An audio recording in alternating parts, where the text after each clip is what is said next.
I am sure कि पिछले 5 से 6 सालों में आपने CPEC China Pakistan economic corridor के बारे में जरूर सुना होगा। तो आखिर ये सी पैक है क्या और चाइना के लिए इतना ज़्यादा इंपॉर्टेंट क्यों है, आज हम इसी के बारे में बात करेंगे। अगर आपको समझना है कि चाइना के लिए सी पैक इतना ज़्यादा इंपॉर्टेंट क्यों है तो आपको वर्ल्ड मैप निकाल के देखना होगा। जब आप वर्ल्ड मैप निकाल के देखेंगे तो आपको पता चलेगा कि जो चाइना है वो चारों तरफ से ओशन में या तो अमेरिकन एलाइज से या फिर चाइना के दुश्मन देशों से घिरा हुआ है, जैसे Japan, south Korea, Taiwan, Philippines, India. जो सी रूट के जैसे ट्रेड होता है तो चाइना का जो सबसे ज्यादा ट्रेड कहीं से होता है तो वो स्ट्रेट ऑफ मलक्का से होता है, और स्ट्रेट ऑफ मलक्का जो है वो इंडोनेशिया और मलेशिया के बीच में एक नैरो सा स्ट्रिप है जो कि अंडमान निकोबार से 150 किलोमीटर से भी कम दूरी पे है। तो चाइना को हमेशा ये डर लगा हुआ रहता है कि कल को अगर कॉन्फ्लिक्ट लाइक सिचुएशन या वॉर लाइक सिचुएशन हो जाती है तो चाइना का ट्रेड या तो बंद हो जाएगा या फिर चाइना को घेरा जा सकता है, क्योंकि स्ट्रेट ऑफ मलक्का से जो चाइना का टोटल ट्रेड वॉल्यूम है उसका लगभग 50% से ज्यादा ट्रेड उसी स्ट्रेट से होता है, जबकि जो सी रूट के जरिए जो ट्रेड होता है चाइना का उसमें 80% से ज्यादा ट्रेड वो स्ट्रेट ऑफ मलक्का से करता है। इसको काउंटर करने के लिए चाइना को एक अल्टरनेटिव की जरूरत थी। वो अल्टरनेटिव जाके पूरा होता है पाकिस्तान में। इसलिए पाकिस्तान और चाइना ने मिलकर 2013 में सी पैक की शुरुआत की। इसके जरिए चाइना को जो मेन एडवांटेज है वो ये है कि चाइना वॉर लाइक सिचुएशन में भी अमेरिकन एलाइज या फिर उसको अमेरिकन एलाइज या फिर अमेरिका को खुद काउंटर कर सकता है ओशन में, क्योंकि उसका सारा ट्रेड वो पाकिस्तान के जरिए कर सकता है। उसको दूसरा एडवांटेज उसको जो चाइना को मिल रहा है वो ये है कि इस रूट के जरिए वो जो उभरती हुई अर्थव्यवस्था है, खासकर जो अफ्रीकन नेशंस हैं, उस तक आसानी से पहुंच बना सकता है, क्योंकि अफ्रीकन नेशन रिसोर्स रिच है। वहाँ एबंडेंस ऑफ नंबर में रॉ मटेरियल है।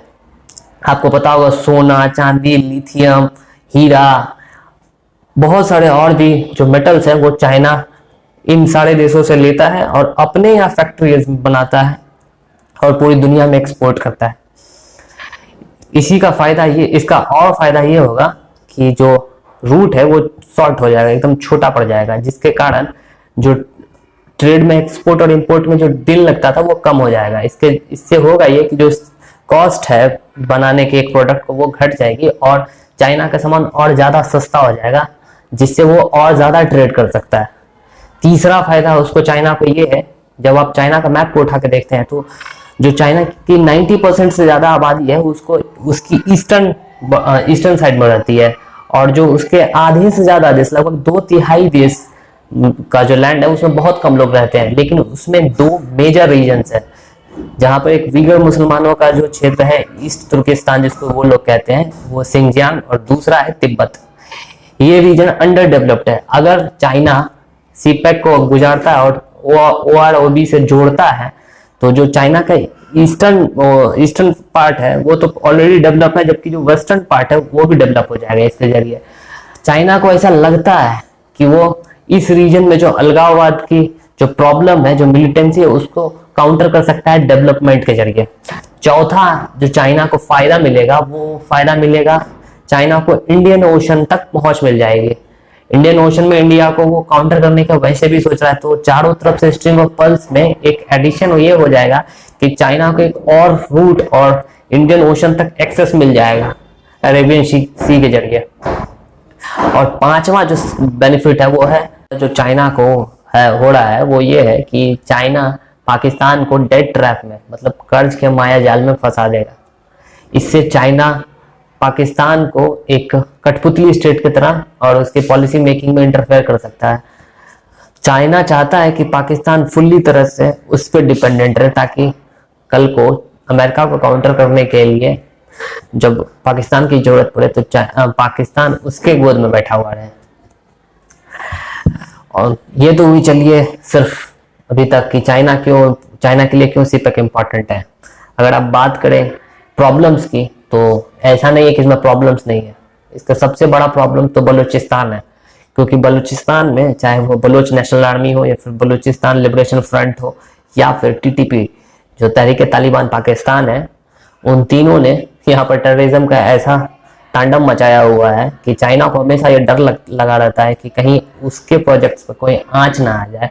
इसीलिए चाइना ने ग्वादर पोर्ट को, जो सीपैक के जरिए सबसे इम्पोर्टेंट पोर्ट उसने बनाया था, उसको उसके अल्टरनेटिव को ढूंढना पड़ रहा है। इसीलिए पाकिस्तान के जो कराची पोर्ट है उसमें चाइना इन्वेस्टमेंट करना चाहता है, ताकि उसका जो सीपैक प्रोजेक्ट में जो पैसा लगा हुआ है वो सेफ रहे और जो उसके स्ट्रेटेजिक गोल्स है वो भी सेफ रहे। दूसरा प्रॉब्लम है चाइना के लिए, वो ये है कि ये पीओके से गुजरता है और इंडिया इसमें बहुत ज़्यादा, ये पूरी इंटरनेशनल कम्युनिटी में ये बात उठाते रहता है कि ये इंडिया के क्षेत्र से गुजरा हुआ प्रोजेक्ट है और इंडिया से इसमें कुछ बात ही नहीं की गई है। जबकि जो तीसरा प्रॉब्लम है वो ये है कि जो पाकिस्तान के अंदर जो पॉलिसी मेकर्स है उनको ये समझ में आ रहा है कि चाइना डेड ट्रैप में पाकिस्तान को उलझाना चाहता है। बेसिकली सीपैक क्या है? सीपैक चाइना के कासगर को पाकिस्तान के ग्वादर पोर्ट से जोड़ेगा। इस ट्रेड रूट में बहुत सारे इंफ्रास्ट्रक्चरल डेवलपमेंट की जरूरत पड़ेगी, जिसको चाइना अपने एक्सपर्टीज से डेवलप करेगा, जैसे कि रेल नेटवर्क, रोड्स का नेटवर्क, ब्रिजेस, हाईवे, पोर्ट्स का डेवलपमेंट। ये सब कुछ चाइना अपने एक्सपर्टीज से करेगा, वो भी लोन देकर। जबकि पाकिस्तान को उसने ये सपना दिखाया, ये सब्ज बाग दिखाए हैं कि आपके यहाँ एम्प्लॉयमेंट जनरेट होगा, आपके यहाँ इंफ्रास्ट्रक्चरल डेवलपमेंट होगा, तो आपके यहाँ बिजनेसेस आएंगे, आपका ट्रेड फ्लरिश करेगा। लेकिन चाइना का असली मकसद पाकिस्तान को अपने डेड ट्रैप में फंसाना है। इसीलिए कुछ पॉलिसी मेकर इसको लेकर आशंकित है। इसीलिए जब से इमरान खान की सरकार आई है, आपने बहुत सारे न्यूज में ये सुना होगा कि जो सीपैक है वो डिले हो रहा है, और इस डिले होने के कारण जो प्रोजेक्ट की लागत है वो बढ़ती चली जा रही है। जब 2013 में ये प्रोजेक्ट शुरू हुआ था सीपैक, तो 46 बिलियन डॉलर का था, जबकि अभी ये लागत बढ़ के 70 बिलियन डॉलर को पार कर गई है। जबकि कराची में जो इन्वेस्टमेंट है वो 3.5 बिलियन डॉलर का और भी है।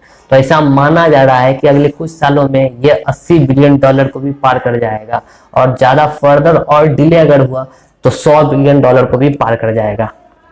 चौथा ये कि चाइना ये भी चाहता है कि पाकिस्तान को भी काउंटर करने के लिए कि सारा फोकस सिर्फ पाकिस्तान पर न रह जाए, सारा उसका स्ट्रेटेजिक गोल सिर्फ पाकिस्तान पर डिपेंडेंट ना हो जाए। इसीलिए उसने ईरान में भी इन्वेस्टमेंट करने की सोची। और अमेरिकन सैंक्शंस होने के बावजूद चाइना ने ईरान से तेल लेना बंद नहीं किया और 400 यूएस बिलियन डॉलर की इन्वेस्टमेंट की घोषणा की। इसके बदले ईरान ने चाइना को अगले 25 सालों तक 30% कम रेट में क्रूड ऑयल प्रोवाइड करने का पैक्ट साइन कर दिया। इसके बदले माना ये जा रहा है कि जो ग्वादर पोर्ट से 80 किलोमीटर दूर जो चाबहार पोर्ट है, जिसको इंडिया ने डेवलप करने के लिए ईरान से 2016 में समझौता किया था, शायद ईरान उससे पीछे हटे और ये जो डील है वो शायद चाइना को दे दे, जिससे चाइना इस रीजन में जो मेन पोर्ट्स है उस पे उसका एक्सेस हासिल कर सके, चाहे वो कराची पोर्ट हो, चाहे वो ग्वादर पोर्ट हो, चाहे वो चाबहार पोर्ट हो। और आखिर में कंक्लूजन यही है कि जितना आसान ये दिख रहा है उतना आसान ये होगा नहीं चाइना के लिए। लेकिन अगर उसने इन सारे बाधाओं को पार कर लिया तो परेशानी इंडिया को है, क्योंकि इंडियन ओशन में अगर चाइना की पहुंच और ज्यादा बढ़ती है तो ये इंडिया के लिए घातक साबित हो सकता है। इसके लिए इंडिया को भी चाहिए कि जो चाइना के एनिमी देश है जैसे वियतनाम, जापान, उसके साथ कोलैबोरेशन करे, और इंडिया कोलैबोरेशन कर भी रहा है। मुझे बताने की तो किसी की जरूरत भी नहीं है, क्योंकि जो आज हमारे जो विदेश मंत्री है वो इतने ज्यादा एक्टिव है कि क्या ही बात किया जाए। अगर आपको ये वीडियो अच्छा लगा और इसमें कुछ नया जानने को मिला तो प्लीज लाइक करें, सब्सक्राइब करें और शेयर करें। जय हिंद।